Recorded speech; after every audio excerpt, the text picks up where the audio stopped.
On New Year's Eve 2018, just after 11 p.m., a terrifying 911 call was received by the St. Joseph Police Department. 911, what's the address of the emergency? I need help. I need help. My husband was shot. I need help. Okay, stay on the line with me. Ma'am, take a deep breath. Take a deep breath from me, okay? How many shots did you hear, ma'am? Ma'am? Hello? I don't know. I just want to lie. Okay.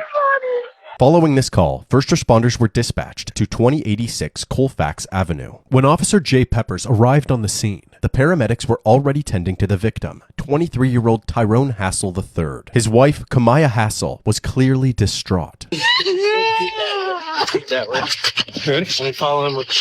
Tyrone was still breathing, but his condition was critical. His body was covered in blood due to 2 gunshot wounds to the head, one in his neck and one in his shoulder. Kamaya was crying hysterically as she attempted to get into the ambulance with Tyrone. Hey, back up! Whoa. No. Do you have any idea what? Come on. Yep, I know. As paramedics worked quickly to save Tyrone, Kamaya called his father and informed him of what had happened. Within minutes, his father and grandmother arrived on the scene. How the hell he get shot? You know who he is? My son. It's Tyrone Hassel III. Hey, bud, I know this is messed up, but we got to get you guys out of here so we can secure this scene, okay? We got to collect some evidence and find out what the hell's going on here, okay? But we got to get you out here a second, okay?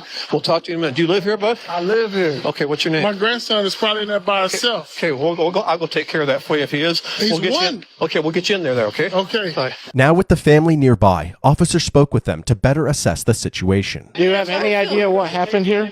No, he just brought us something to eat. Okay. We were sitting on the couch eating, and then I just heard gunshots. And I ran to put my son in the room, and I came outside, and he was laying on the cart. Okay, how many gunshots did you hear? I don't know. I just heard a lot. Do you have any idea how this happened? I'm not sure. I mean, this is serious, okay? I don't know what his condition is, but it does not look good, okay?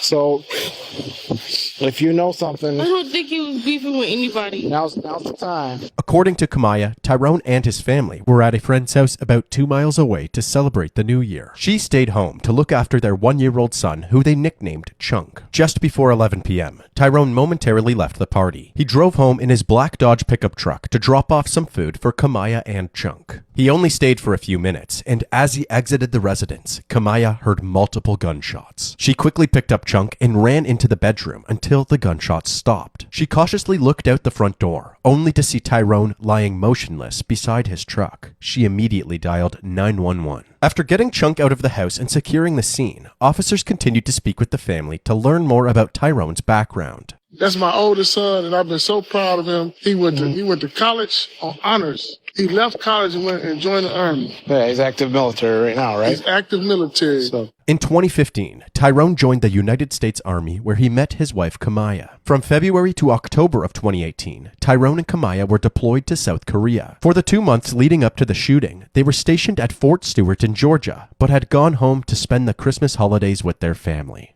My son don't have no file, anything. He don't have a record. He told me a long time ago, Daddy, if I go to jail, somebody frame me. My son walked a straight line his entire life. You guys know if he has any issues with anybody? He's in the army. He just came here for vacation. So he's just on leave and Is he originally from here? Yeah. But he's been gone for years. Somebody came from over there. They had to come because you can't even get in this house from over here. Different theories were being tossed around as the police spoke with the family and neighbors. One theory was that this was simply a celebration gone wrong. According to reports, some residents of St. Joseph Township would ring in the new year by firing gunshots into the air. Could some of those bullets have hit Tyrone? Tyrone's father had a different opinion. He had a feeling that this was an attempted murder, and that his son's friend, Darius Carter, may have been the shooter. Apparently, Tyrone's half-brother Benny recently stole Darius's phone, so the theory was that Darius meant to kill Benny, but mistakenly killed Tyrone instead. More than likely, Benny was probably the target. He just happened to step out at the wrong damn time. If I had to guess, that's what my theory on this whole thing is. Another theory was that this was simply a robbery turned deadly.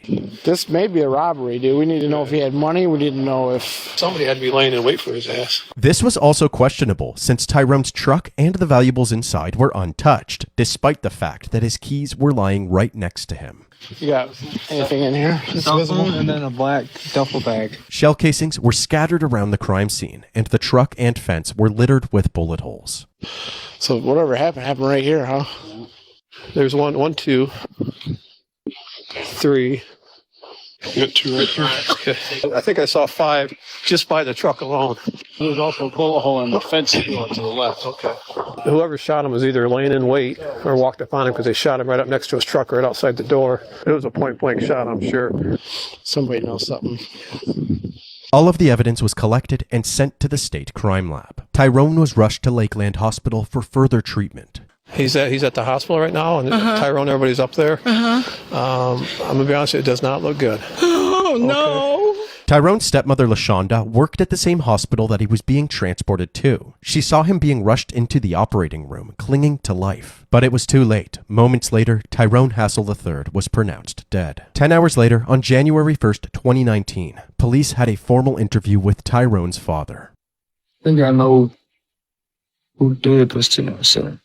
He doubled down on his belief that Darius Carter had intended to kill Benny, but mistakenly killed Tyrone instead. So you think Benny was the target? Yeah. I'll be honest with you, that's what we're thinking. I mean, that's, your son ain't got no beef with nobody. There ain't no reason for anybody here to be after him. To follow up on this lead, police also interviewed Darius, but it quickly became clear that this theory was unlikely. Darius had an alibi. He was confirmed to be out of town at a New Year's Eve party on the night of the shooting. With that theory debunked, law enforcement continued their investigation by bringing a police canine to the crime scene. This canine detected a scent behind a shed in the backyard. Officers also noticed footprints, which they followed to the driveway of a vacant house for sale. The investigators deduced that whoever had shot Tyrone may have parked their getaway vehicle in this driveway. They canvassed the nearby area and eventually got a lead. An elderly couple named Walter and Fern Nost told the police that they saw an unfamiliar car parked in the vacant driveway the night of the shooting. Hey, Walt, how are you? Ornery as ever. Ornery as ever? They saw the driver get out of the car, grab something from the back seat, and soon after, they heard multiple gunshots. Because he was here, 2 or 3 days ago and parked there. The same way. When they looked out the window just after midnight, the car was gone. After notifying the public of the shooting, multiple tips came in from local callers. Unfortunately, each tip only led to dead ends. That was until January 11th, when the St. Joseph Police Department received an anonymous phone call. The caller claimed to have important information regarding the shooting. Apparently, while Kamaya and Tyrone were stationed in Korea, Kamaya had an affair with another man. Why do you think this happened the way you do? Okay. I'll help you with that. They were all in Korea, and that's where it started. He and the girl had a relationship going on, and that the guy that died had said something to him, so they had words, and then he had threatened him. You know what I mean? And what I think I heard you understand is this relationship started in Korea, and there was a words exchanged or a confrontation between the husband, Tyrone, and the killer there. Right. I don't know if it's there or here. Okay. Oh, no. The only thing is that the funeral is tomorrow. You guys should look at the wife. The man Kamaya allegedly had an affair with was a military truck driver, 24-year-old Jeremy Cuellar, nicknamed Quay. St. Joseph authorities immediately contacted the Army Criminal Investigations Division, urging other military personnel to reach out with information regarding Tyrone's death. One of Jeremy's close friends, Jaquan Hamilton, came forward with reason to believe that Jeremy was involved in the murder. He started by giving his first impression of Jeremy. What can you tell me about Jeremy Cuellar? Cuellar, yeah. Tell me about him. Man, it was cool. Met him we all met right before we went to bed. Okay. So would y'all hang out regularly, things like that? Okay. So any relationships between any of those people in that group going on? I mean, in Korea, I knew Quinn has to mess around. Yeah, her husband caught her. Okay. When Tyrone found out about the affair, it led to a heated confrontation between him, Jeremy, and Kamaya. Shortly after, Jeremy told Jaquan that Buddy had to go, and that he wanted to do it during the Christmas holidays. Jaquan believed that Kamaya and Jeremy planned to kill Tyrone together, and that the desire to go through with the plan was mutual. Jaquan wasn't the only one to come forward. Sergeant Tadarius Golston also spoke with investigators, claiming to have sold Jeremy a Ruger 9mm and a Glock 23 in mid-December of 2018. He's not too savvy with guns, but he was like, hey man, do you know anybody that has a Glock 40? And I was like, do you want to buy this? And he's like, yeah, sure. I'll get the firearm. He asked me, he was like, so how do you use it? Bro, you're in the Army, you don't know how to use it. And then I sold it to him via Cash App. Something down to 400. At this point in the investigation, Kamaya was staying with Tyrone's family. Later that night, Tyrone's father received a call from Detective Andrew Longuski. He was told that he needed to come down to the station immediately and to bring Kamaya with him. Upon arriving, detectives instantly took Kamaya to a separate room. They then told Tyrone's father to return home because they only needed to talk to Kamaya, and it was going to be a long night. Right off the bat, Kamaya denied having any knowledge about the murder that she hadn't already shared. Detective Longuski told her that they knew about the affair with Jeremy. He just started working you? Did it start in Korea? Is that where everything started going? Because there's no doubt about it. This whole relationship's going. In Korea, that's where it started. Like, we weren't sexual or anything, but we were really close. But you are now. We're really close. You guys were probably sexual somewhere throughout all this. You have to be to have this kind of, for him to get this hold on you, he's had to break through sexually to you, I'm guessing, first. Not even just sexually. I just was feeling so bad, like, with Todd. Like, nothing me not wanting to be with him, but just how I was being treated. I was just feeling so bad. And it's just like he was just there, like, listening and everything. Like, he listened, like, he listened to me, and I felt like with Todd, it was times where he wouldn't listen to me. He suggested that Kamaya should take a polygraph test and give her side of the story before she winds up in trouble. She agreed to take the test and failed miserably on all fronts. When Detective Longuski confronted her with the results, he also lied to her, saying that they had already spoken with Jeremy and he was trying to pin the blame on her. I believe there's a lot of things going on. I believe Jeremy's a manipulative person. You are not the one pulling the trigger. You need to get out front of this for your son, because you have a future. And I'm telling you, when they come and talk to me, I want to be able to say, hey, I gave her a test. Would she be involved with somebody? She's sorry that this occurred. Without a doubt you are, but don't let him put you underneath the bus, because that's where it's going right now. Because this isn't something you planned. This guy got into you. He got into your head. You guys are working together. He's playing you, and I don't mean it in a bad way. We all get played. We've all been in that situation because we have... This was a major turning point in the interrogation. Kamaya opened up, providing a detailed account of the murder plot. So, when we were in Korea, I can't really pinpoint exactly when it was. And then I had this big argument, and then, I came back into building. I was talking to Jeremy. I'm like, man, I don't really do that anymore. Like, and he was like, I can handle that. And I was like, what do you mean by that? He was like, I can handle it. Like, I get that guy, I get it go. According to Kamaya, they chose to carry out their plan during Christmas holidays because Jeremy would be in Chicago, about 100 miles away from St. Joseph, Michigan. They felt that this would be less suspicious than killing him while they were all together in Korea. It was just planned in Korea. It wasn't to be done in Korea. It was just planned in Korea when we got back to the States. Kamaya then said that she and Jeremy communicated through Snapchat. Apparently, Jeremy drove from Chicago to Michigan several times, looking for the best time to strike. In fact, he had actually driven to Michigan just days before New Year's Eve to monitor Tyrone's movements. And then he was out there, and he was watching the house the whole time. I told him that he was bringing us back from the States. What surprised detectives about Kamaya's story was that she and Jeremy had started plotting Tyrone's murder only a few months after the two had met. Was this purely an act in the name of love, or was there more to their motive? Well, it turns out that if an active service member dies, the surviving spouse is entitled to an insurance payout of approximately $400,000. Well, why would you just divorce him? Was it because he had some good money to spare out for your kid? I mean, is the money part of it? The money is part of it, yes. Okay. But main reason being is because I just felt like if I would have called it off, like, Jeremy probably would have, like, been upset at the fact that I called it off. And I didn't want him, like, mad at me. Okay, but you understand, though, calling it off would have saved your husband's life. You could have divorced him. Was Ty a bad man?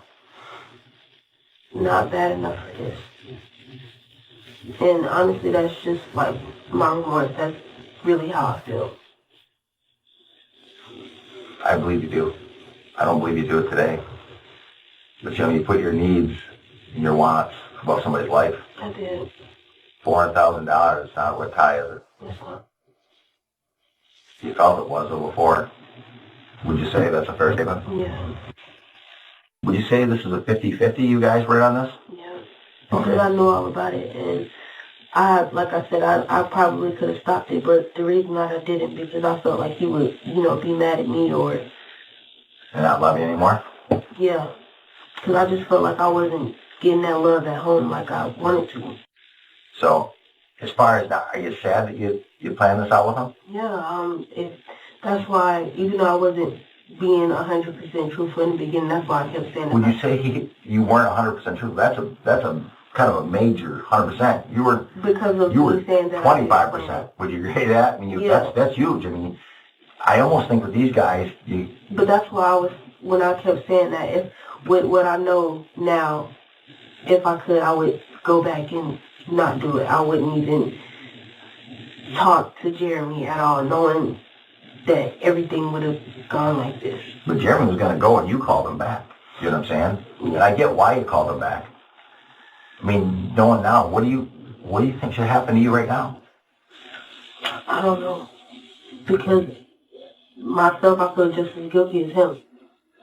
To wrap up, they had Kamaya sign a handwritten document as an admission of guilt. Following this interrogation, authorities moved quickly to arrest Jeremy Cuellar at his home. He was brought to the police station for questioning, but without hesitation, Jeremy requested an attorney. Okay, so Jeremy, I'll ask you a few questions to make sure we're clear here. I went over all your legal rights with you. Do you understand those? And at this point in time, do you wish to have a lawyer? The interview ended there, and Jeremy shut down any further communication with police. Fortunately for the detectives, he didn't make much of an attempt to cover his tracks. During a search of Jeremy's car and home, authorities discovered an abundance of evidence. In his black Chevrolet Impala, they found a 9mm bullet in the front seat, the same type of ammunition found at the crime scene. They also discovered 3 bullets in the back pocket of the driver's seat, and a 9mm magazine on the floor behind the passenger seat. Divorce papers for Jeremy and his wife were also in the vehicle, as well as a Walmart receipt for a handheld GPS device he had purchased in the Chicago area. In Jeremy's home, detectives found a Sprint mobile bag with evidence of a newly activated iPhone, temporary firearm registration paperwork, a Glock 23 semi-automatic pistol, and more 9mm ammunition. Despite all the 9mm ammo, authorities were not able to find a corresponding weapon. Jeremy's cell phone GPS data revealed that he had traveled to Michigan on 3 separate occasions leading up to Tyrone's murder, and was in the same area as Tyrone when the ambush took place. On January 12, 2019, Kamaya Hassel was arrested and charged with first-degree murder and conspiracy to commit murder. Jeremy Cuellar was charged with first-degree murder, premeditated murder, and conspiracy to commit murder. These lovebirds would have separate trials and were now facing the possibility of spending the rest of their lives in state prison. New tonight, it's been the hardest 2 weeks of Tyrone Hassel Jr.'s life. His son, an Army sergeant, died on New Year's Eve in St. Joseph Township. Hassel Jr. laid his son to rest yesterday, but the information he's learned about how his son was killed still haunts him. He thinks his daughter-in-law is responsible. Sam Neff reports. You know, it's kind of mixed feelings because we did get closure. Land on the rest, but the closure we got was something totally unexpected. Tyrone's family was devastated. Not only were they dealing with the loss of their son, but the idea of Kamaya being responsible for it was a hard pill to swallow. Her trial began on July 15, 2019. Despite the overwhelming amount of evidence stacked against Jeremy, authorities did not have substantial physical evidence against Kamaya. The prosecution's plan was to present Kamaya as the mastermind behind the plot to murder her husband, driven by love and greed. Attorney Pierangeli explained that Kamaya and Jeremy hoped to gain life insurance money and continue their relationship after Tyrone was dead. Ladies and gentlemen, we're here today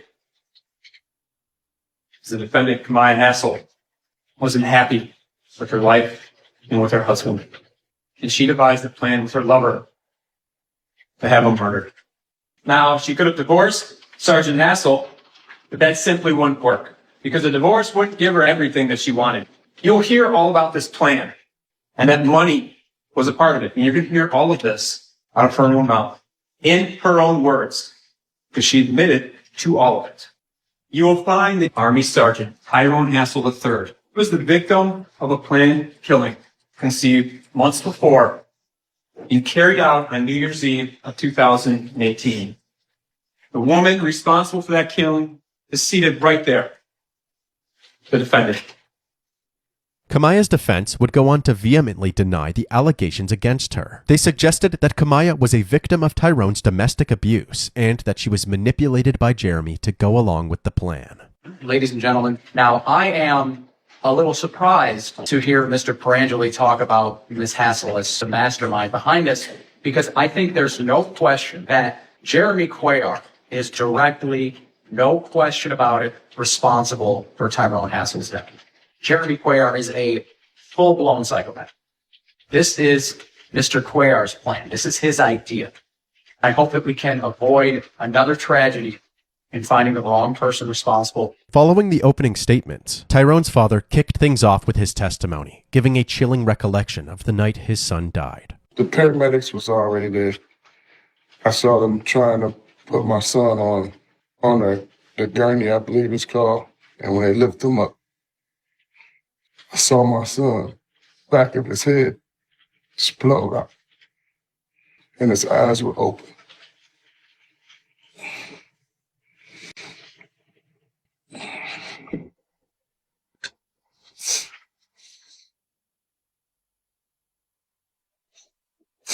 I looked at him to see where all he was shot at, and I saw a hole right here, right under the ear. And the back of his head was just big. Detective Longuski was also brought to the stand. During his cross-examination, defense attorney Kessel suggested that he coerced Kamaya to falsely confess to the murder of her husband. You said you got to get out in front of it because Jeremy is going to throw you under the bus. Do you remember saying that? I believe I did, yes. You actually said that Jeremy was in custody at one point and then he was talking. Do you remember saying that? Yes, I did. You said Jeremy was a manipulator, correct? I made that was a theme that I used, yes. But it's fair to say that you're doing your own version of manipulating during this interview too. Is that right? Well, I'm trying to make her feel comfortable and give her an option or a way to explain something that she may have been involved in, yes. So yes is the answer to the question. You were also being a manipulator in this situation, correct? I guess that's a fair statement, yes. Longuski's partner, Sergeant Mike Lanier, also testified, saying that on January 2nd, 2019, just 2 days after the murder, there were multiple searches on how to delete Snapchat from Kamaya's phone. Did you do a search for a Snapchat application? Yes. Was there any Snapchat application on her phone? No. Can you explain, based on People 77, to the jury exactly what you found? Well, up here in this little top part, you can search things. You can just type in whatever you want. I type in Snapchat or anything else in Snapchat. Things come up. It starts finding the word Snapchat, which included these titles here in the middle, which the very center one here says delete account, Snapchat. Then there's delete my account, Snapchat support, just a multitude of things with Snapchat. Okay. And what is the very initial search? The first one on that screen happens to be active duty soldier killed on New Year's Eve. He was able to find proof of the conversations between Kamaya and Jeremy. However, since she had already successfully deleted her Snapchat account, it was impossible to see the actual messages between the two. On trial day 3, prosecutors dropped a bombshell on the defense that would shock the courtroom. On the day that Kamaya was taken into custody, she made a phone call to her mother from jail. Little did she know this conversation was being recorded. This call is from a correction facility and is subject to monitoring and recording. Hey, Mama. What's going on, Kamaya? I'm in the jail. Why are you in jail? Because I knew what was going on with Tyrone. You what? I knew what was happening. We planned it. Kamaya, are you serious? You gotta be kidding. I'm serious, Mom. I just knew that you would be disappointed. Girl, you 22 years old, and these people come out and you was living a double life and you done had your husband killed, the father of your child.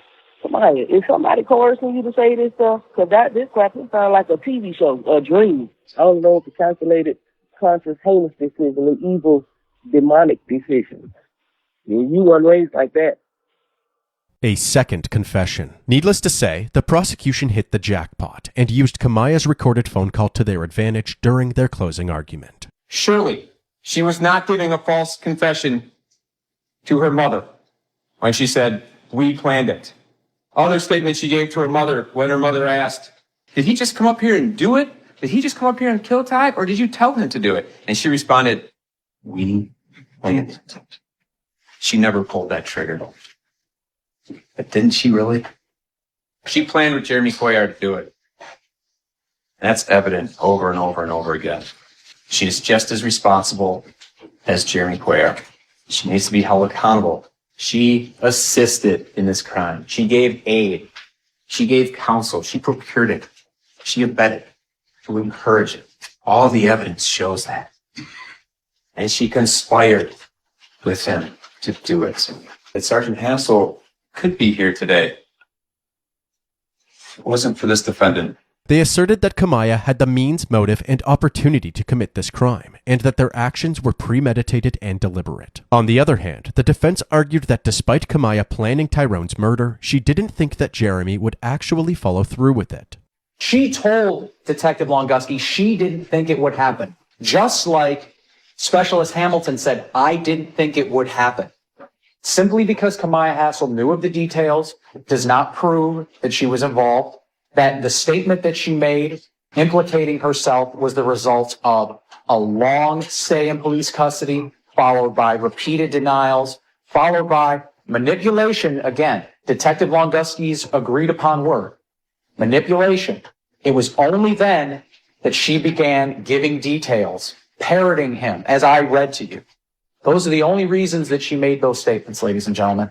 And without those statements, the prosecution has no case against Kamaya Hassel. On July 18th, 2019, after a 4-day trial, the jury had come to a decision and the verdict was presented to the court. I'm going to ask, sir, if you would please read in count 1 your verdict. Guilty of first degree premeditated murder as aider or abettor. Thank you. And as to count 2. Guilty of conspiracy to commit first degree premeditated murder. All right, thank you. Kamaya's sentencing took place about a month later, on August 29th, 2019. New at 11 tonight, the wife of a Fort Stewart soldier has been sentenced to life in prison without parole for his murder. 22-year-old Camille Hassel learned her punishment today in Berrien County. Last month, a jury found her guilty of the January killing of Sergeant Tyrone Hassel III. He was shot to death while visiting family in Michigan. The following month, on September 23rd, 2019, Jeremy Cuellar pled guilty to second-degree murder and was sentenced to a minimum of 65 years in prison. He will be eligible for parole at the ripe age of 90. Jeremy Cuellar was emotional at his sentencing today as the victim's mother addressed the court. LaShonda Jones told the court that she plays videos just to listen to her son's voice and told Cuellar he does not deserve to walk the earth. Cuellar burst into tears. I apologize to the family again. Sincerely. I was a fool for just taking her words and not really looking to see who he was. It was stupid. And that's not me at all. You know, I was raised right. I just had issues with them, my own demons. I know we all do. But when she was telling me, I told her I opened up to her and she played on it. I shouldn't have opened up to her. I was a fool for trusting her. Following Jeremy's conviction, he requested a video call from prison with Tyrone's father. To many surprise, he accepted the invitation. Oh, this is Mr. Hassel Jr.? Yeah. How you doing, sir? I'm all right. Under the circumstances. Honestly, I'm very sorry. I know that is not even enough,